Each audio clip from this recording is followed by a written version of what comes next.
गणेशाय नमः। आप सभी भक्तों को भैया पाचे पर्व की ढेर सारी शुभकामनाएं। आज के वीडियो में आप सभी श्रवण करेंगे श्रावण महीने की कृष्ण पक्ष की भैया पाचे की संपूर्ण कथा विधि विधान के साथ। भैया पाचे श्रावण मास के कृष्ण पक्ष की पंचमी को भैया पाचे मनाई जाती है। इस दिन प्रातःकाल सिर धोकर स्नान करते हैं और एक थाली में पहले दिन रात को भीगे हुए चने, मोठ, पैसे, हल्दी, कच्चा दूध मिलाकर पानी भरा हुआ लोटा लेकर कीकर के पेड़ पर जाते हैं और एक टहनी पर जल चढ़ाकर हल्दी से टीका करते हैं और सबके माथे पर हल्दी से टिक्की लगाते हैं। लोटे पर भी मौली बांधकर सतिया बनाते हैं। झाड़ी की टहनी के कोटों पर मोठ चने बोते हैं। फिर अपनी साड़ी की पल्ले से अपने माथे व कीकर की टहनी को 7 बार छूकर कहते हैं, झार झरे मेरा वीर बढ़े, झार झरे मेरा वीर बढ़े। इसके बाद कहानी कहते हैं। कहानी कहते सुनते समय हाथ में मोठ चने लेकर छीलते रहते हैं। कहानी सुनने के बाद छीले हुए मोठ चने वहीं पर चढ़ा देते हैं। फिर विनायक महाराज की कहानी भी कहते हैं। कहानी कहते सुनने के बाद पानी सूरज को देते हैं और थोड़ा सा पानी बचाकर रखते हैं। घर के अंदर आने से पहले दरवाजे के दोनों कोरों पर जल डालकर हल्दी से सतिया बनाते हैं। घर आकर एक अलग लोटे में पानी लेकर मोठ चने, फल, मिठाई, रुपए एक थाली में रखकर बायना निकालते हैं। यह बायना सास, जेठानी, ननद को पाँव छूकर देते हैं। यह पूजा बिन बियाही लड़कियां भी करती है और छोटी बहनों को बायना देती है। उद्यापन जिन लड़कियों की इसी वर्ष शादी होती है वे पहले वर्ष मायके में ही भैया पाचे मनाती है और चुनरी ओढ़कर बायना मिनस कर एक बड़े ढक्कन वाले भोगने में मोठ चने भरकर उन पर रुपए, फल, मिठाई, साड़ी, ब्लाउज रखकर बायने के साथ ससुराल जाकर सास, ननद, जेठानी को पाँव छूकर यह बायना देती है। अब सुनिए भैया पाचे की कहानी। एक राजा था, उसके 7 बहू बेटे थे। 7 बहुओं का तो पीहर था, 7वीं का कोई पीहर नहीं था। 6 बहुएं कुएं पर पानी भरने गई तो आपस में बोली कि जल्दी जल्दी पानी भर लो, बाद में ढोक मारने जाना है। कुएं पर कोई एक जनी उन 6 बहुओं से बोली कि तेरी जेठानी क्या कर रही है। वह 6 बहुओं बोली कि वह तो चरखा काट रही है। उसे मालूम है क्या कि भैया पाचे क्या होता है? क्यों होता है? क्योंकि उसके तो कोई भाई ही नहीं है। ये सारी बातें एक सर्प सुनकर उन 6 बहुओं को पीछे पीछे चल पड़ा। घर में आकर सर्प ने आदमी का रूप लेकर 7वीं बहू से कहा, बहन राम राम। वह कहने लगी कि मेरे तो कोई भाई नहीं था, तू भाई कहाँ से आ गया? भाई बोला, बहन तेरी शादी के बाद मेरा जन्म हुआ इसलिए तू मुझे नहीं जानती है। वह अपनी सास से पूछने गई कि मेरा भाई आया है, मैं क्या करूं? तब सासू माँ कहने लगी कि तेल से चूल्हा लीप ले और तेल में ही चावल चढ़ा दे। ऐसा करने पर ना तो चूल्हा सूखा ना ही चावल पके। वह पड़ोसन से पूछने गई और पड़ोसन के बताने पर मिट्टी से चूल्हा लिपकर पानी में चावल चढ़ाए, दाल चावल बनाकर घी बूरा मलकर उसने अपने भाई को जिमाया। जिमने के बाद भाई बोला, बहन मैं तुझे घर ले जाने आया हूँ। बहन को साथ लेकर जब भाई जंगल में जाकर बहन से बोला कि अब मैं सर्प बनूंगा और तुम डरना नहीं, मेरी पूंछ पकड़कर बाबी के अंदर मेरे पीछे पीछे आ जाना। बाबी में पहुंचने के बाद भाई बहन से बोलने लगे, हमारी बहन आई है। भाभी बोली, हमारी ननद आई है। भतीजे बोले, हमारी बुआ आई है। माँ हर रोज अपने बच्चों को घंटी बजाकर बुलाती और उनके आने पर उन्हें दूध पिलाती थी और वह देखती रहती थी। एक दिन वह माँ से छोटे बहन भैया को दूध पिलाने की जिद करने लगी तो माँ बोली, ले दूध तो पिला ले, परंतु गरम दूध पर घंटी मत बजाना। उसने गलती से गरम गरम दूध पर घंटी बजा दी, जिसके पीने से किसी की जीभ, किसी की पूंछ और किसी का फन जल गया। तब सब गुस्से से बोले कि हमें इसने जलाया है, अब हम इसे खाएंगे। यह सुनकर माँ बोली, इससे गलती हो गई, मैं इसकी तरफ से माफ़ी मांगती हूँ और इसको छोड़ दो। उसकी भाभी के लड़का हुआ तो भाभी बोली, मांगो ननद, तुम्हें क्या चाहिए। ननद के मांगने पर भाभी ने अपना 9 लक्खा हार ननद को दे दिया और कहा कि अगर तुम यह पहनोगी तो हार ही रहेगा, यदि कोई और पहनेगा तो उसके गले में सर्प बन जाएगा। राजा का लड़का उसे लेने आया तो उसने भगवान से प्रार्थना किया कि हे भगवान, उस बाबे की जगह महल चौबारे बना दो। जब उन्हें वहाँ रहते रहते 2.5 दिन हो गए तो राजा का लड़का पत्नी को लेकर जाने के लिए बोला। विदा करते समय उन्होंने उसे बहुत दास दासी, हाथी घोड़े, धन दौलत देकर विदा किया, परंतु जाते समय राजा का लड़का अपनी धोती भूल गया और रास्ते में याद आने पर लड़का पत्नी से बोला कि मैं अपनी धोती वापस लेकर आता हूँ। तब पत्नी बोली कि उन्होंने हमें इतना सब कुछ विदाई में दे दिया है, फिर भी अपनी पुरानी धोती लेने जाओगे तो मेरी भाभियाँ क्या कहेंगी। उसने कहा कि ऐसा नहीं होता कि नई मिल जाने के बाद पुरानी छोड़ देनी चाहिए, और मैं तो अपनी पुरानी धोती जरूर ही ले आऊँगा। राजा के लड़के ने वहाँ पर जाकर देखा कि ना तो वहाँ पर कोई महल है, ना चौबारा, और उसकी धोती कीकर के पेड़ पर लटक रही है। यह देखकर राजा का लड़का पत्नी पर तलवार तानकर खड़ा हो गया कि या तो सब सच सच बता, नहीं तो मैं तुझे मार दूंगा। तब पत्नी ने राजा को बताया कि कुएं पर देवरानी जेठानी बोली मार रही थी कि भैया पाचे क्या जानूं, क्योंकि मेरे तो पीहर ही नहीं था। यह सब सर्प देवता सुन रहे थे और वही मेरा धर्म भाई है, वही मेरे धर्म भाई बने। आपके आने की सुनकर मैंने तो भगवान से सिर्फ 2.5 दिन का पीहर मांगा था। घर आने के बहुत दिनों बाद बहू के लड़का हुआ तो उसकी ननद भी बहू के पूछने पर बोली कि मैं तो वही 9 लक्खा हार लूँगी जो तुम अपने पीहर से लाई हो। तब बहू बोली कि तुम और कुछ मांग लो, मैं सब कुछ दे दूँगी, पर यह हार नहीं दूँगी। यह हार तो मेरे 2.5 दिन के मांगे पीहर का हार है। अगर मैं यह पहनूंगी तो सोने का रहेगा और कोई और पहनेगा तो यह सर्प बन जाएगा। तब ननद बोली कि मैं लूँगी तो यही हार, वरना नहीं, नहीं तो कुछ भी नहीं लूँगी। तब बहू ने हार ननद को दे दिया। जब ननद हार पहनने लगी तो वह सर्प बन गया। यह देखकर बहू बोली कि मैंने तो तुम्हें पहले ही बता दिया था कि यह मेरे 2.5 दिन के मांगे पीहर का हार है। और ननद को पूरी आप बीती बताई कि किस तरह यह हार मुझे मिला और कैसे मेरा 2.5 दिन का मांगा पीहर था। यह सब सुनकर तब ननद बहू से बोली कि भाभी, क्या सच में ही भैया पाचे में इतना सत है, विश्वास नहीं होता।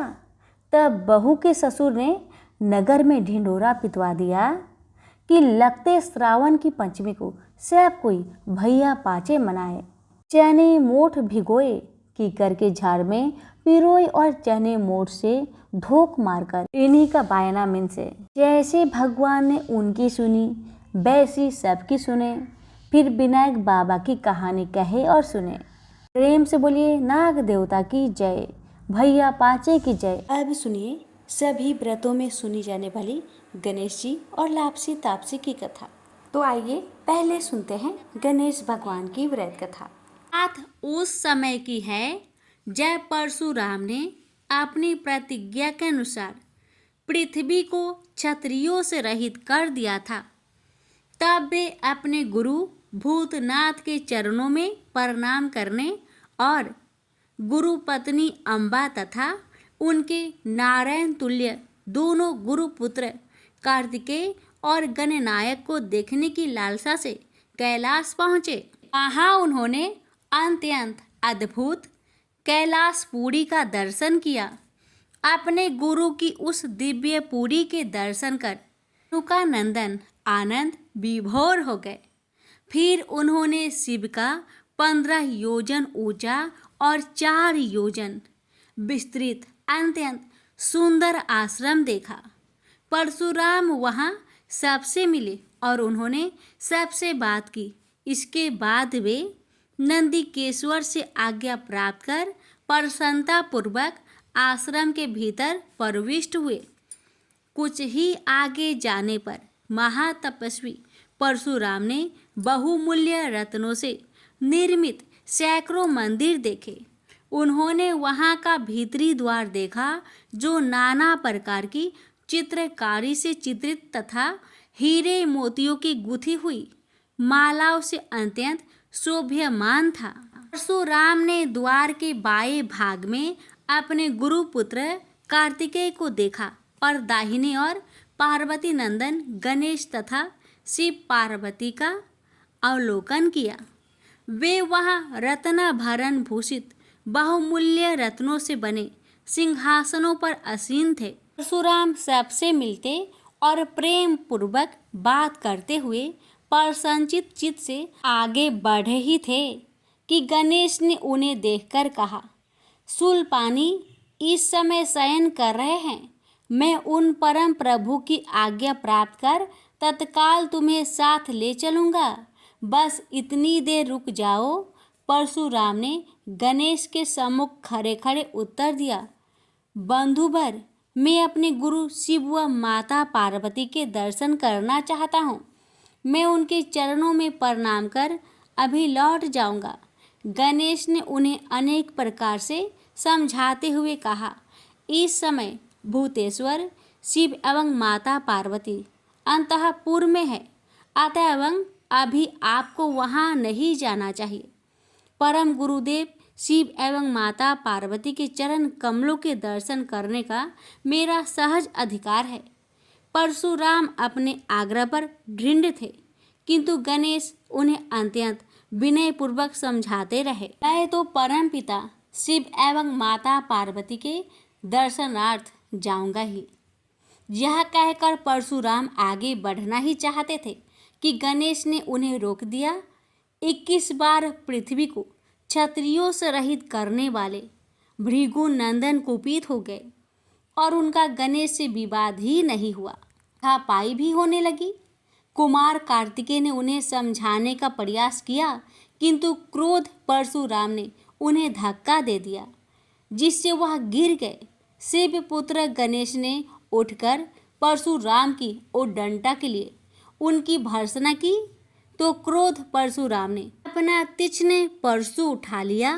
तब गणेश ने अपनी सूंड बढ़ाकर उन्हें उसमें लपेट लिया और घुमाने लगे। गणेश की सूंड में लिपटे परशुराम सर्वथा असहाय और निरुपाय थे। गणेश के योग बल से परशुराम स्तंभित रह गए। गणेश ने परशुराम को सप्तद्वीप, सप्त पर्वत, सप्त सागर, भूलोक, स्वर्गलोक, जनलोक, ध्रुवलोक, गौरीलोक और शंभुलोक में घुमाते हुए समुद्र में फेंक दिया। परशुराम समुद्र में तैरने लगे तो निरामयी गणनाथ ने उन्हें पुनः अपनी सूंड में उठा लिया और घुमाते हुए बैकुंठ धाम दिखाकर गोलोक धाम का दर्शन करा दिया। वहाँ परशुराम ने मंद मंद मुस्कुराते हुए बंसी विभूषित नवनीरद श्री कृष्ण के साथ रासवेणी राधा का दर्शन किया, तो वे बार बार उनके मंगलमयी चरण कमलों में प्रणाम करने लगे। कुछ देर बाद परशुराम सचेत होकर पृथ्वी पर गिर पड़े। उस समय उनका प्रतिवादी मुख स्तंभ गणेश जी द्वारा किया हुआ स्तंभन भी दूर हो गया। तब उन्होंने अपने अभीष्ट देवता श्री कृष्ण के जगत गुरु शिव द्वारा प्रदत्त परम दुर्लभ स्रोत एवं कवच का स्मरण किया और संपूर्ण शक्ति से सूर्य की प्रभा के तुल्य तीक्ष्णतम अपने परशु से गौरी नंदन पर प्रहार कर दिया। गणेश ने अपने परम पूज्य पिता के अमोघ अस्त्र का सम्मान करने के लिए उसे अपने बाएं दांत से पकड़ लिया। शिव शक्ति के प्रभाव से वह तेजस्वी परशु गणेश के बाएं दांत को समूल काट कर पुनः रेणु का पुत्र परशुराम के हाथ में लौट आया। गणेश का दांत टूटते ही भयानक गर्जना हुई और रक्त का फवारा फूट पड़ा। मुंह से निकलकर रक्त से सना दांत भूतल पर गिर पड़ा। उस समय धरित्री कांप उठी। यह दृश्य कार्तिकेय, क्षेत्रपाल आदि पार्षद तथा शून्य में देवगण अत्यंत भयभीत होकर हाय हाय करने लगे। कैलाशवासी डर से मूर्छित हो गए। निंद्रापति सुधत्मा शिव की निंद्रा भंग हुई। बेटा यह क्या हुआ? दौड़ी हुई पार्वती आई तो उन्होंने अपने पुत्र गणेश के टूटे दांत तथा रक्त से सने हुए मुंह को देखा और देखा कि उनके हृदय खंड गणेश क्रोध शून्य परम शांत लज्जा से सिर झुकाए खड़े हैं। अत्यंत व्याकुल होकर उन्होंने स्कंद से पूछा, क्या बात है? यह कैसे हुआ? स्कंद द्वारा संपूर्ण वृत्तांत सुनकर पार्वती अत्यंत क्रोध हुई और अपने प्रिय पुत्र गणेश जी को सीने से लगाकर रोती हुई शिव से बोली, मेरे पुत्र गणेश और आपके शिष्य परशुराम में किसका दोष है? आप ही निर्णय करें।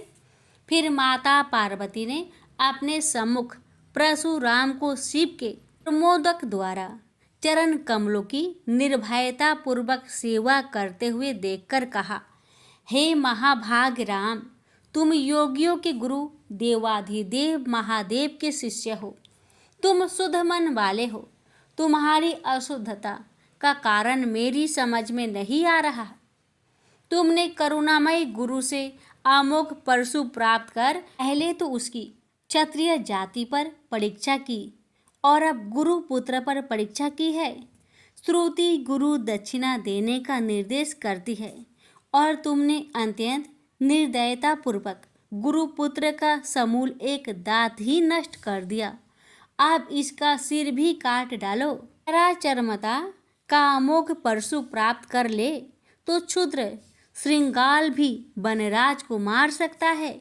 इतना कहकर क्रोध से भगवती पार्वती परशुराम को मारने के लिए प्रस्तुत हो गई। भयवश परशुराम ने मन ही मन करुणा सागर गुरु को प्रणाम कर अपने इष्ट देव गोलोकनाथ श्री कृष्ण का स्मरण किया। तभी पार्वती ने अपने सम्मुख एक बौने ब्राह्मण बालक को देखा। उस पर तेजस्वी ब्राह्मण बालक को देखकर आतुरता से भगवान शंकर ने भक्ति पूर्वक मस्तक झुकाकर प्रणाम किया। उसके बाद माता पार्वती ने भी उसे प्रणाम किया। परम तेजस्वी ब्राह्मण बालक ने शिव एवं पार्वती को शुभ आशीर्वाद प्रदान किया। यह दृश्य देखकर कैलाशवासी बालक बालिकाएं भयभीत एवं चकित हो गए। फिर भगवान शंकर ने उनका पूजन किया। वे वामन भगवान रत्न सिंहासन पर विराजमान थे। उनका उत्कृष्ट तेज सर्वत्र फैल रहा था। भगवान शंकर ने मधुर शब्दों में कहा, आज मेरा परम सौभाग्य है जो आपने कृपा पूर्वक मेरे यहाँ पधारकर मुझे सेवा का अवसर प्रदान किया है। आशुतोष शिव की मधुर वाणी से प्रसन्न होकर ब्राह्मण बाल रूपी स्वयं श्री हरि ने गंभीर स्वर में कहा, आप लोग की वर्तमान स्थिति जानकर मैं श्वेत द्वीप से आ रहा हूँ। मेरे भक्तों का कभी अमंगल नहीं होता। मेरा सहस्त्रसार उनके रक्षार्थ प्रतिक्षण प्रस्तुत रहता है, किंतु गुरु के रुष्ट होने पर मैं विवश हो जाता हूँ। गुरु की अवहेलना बलवती होती है। विद्या और मंत्र प्रदान करने वाला गुरु अभिष्ट देव से 100 गुना श्रेष्ठ है। गुरु से बढ़कर कोई देवता नहीं है, पार्वती से बढ़कर कोई पतिव्रता नहीं है तथा गणेश से उत्तम कोई जितेंद्रिय नहीं है। भृगु नंदन ने गुरु पत्नी एवं गुरु पुत्र की अवहेलना कर दी है।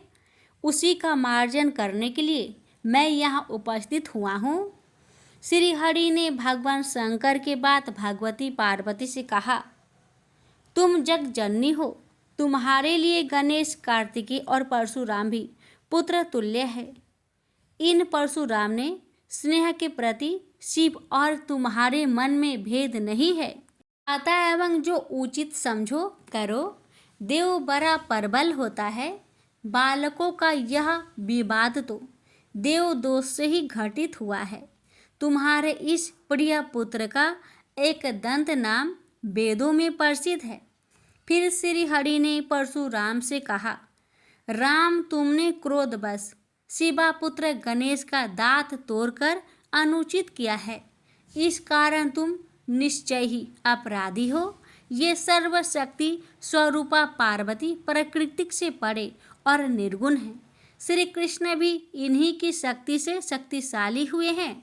ये समस्त देवताओं की जननी है। तुम इनकी स्तुति कर इन्हें संतुष्ट करो। इतना कहकर श्री हरि बैकुंठ के लिए प्रस्थान कर गए। परशुराम ने भी स्नान कर शुद्ध वस्त्र धारण कर लिए। वह हाथ जोड़कर गुरुदेव के चरणों में प्रणाम कर सिर झुकाए जगजननी गौरी का स्तवन करने लगे। भक्तवर परशुराम के संपूर्ण अंग पुलकित थे और उनके नेत्र से अश्रु प्रवाहित हो रहे थे। इस प्रकार करुण प्रार्थना करते हुए अंत में परशुराम ने कहा, जगजननी, रक्षा करो, रक्षा करो, मेरे अपराध को क्षमा कर दो। भला कहीं बच्चे के अपराध करने से माता कुपित होती है।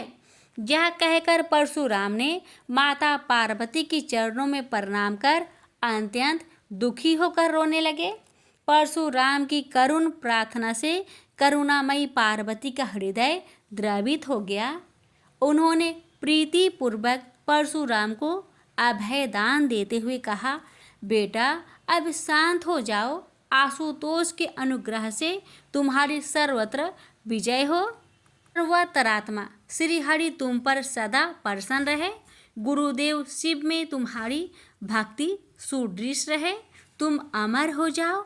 इसी प्रकार दयामयी पार्वती ने परशुराम को आशीर्वाद दिया और वे अपने अंतपुर में चली गई।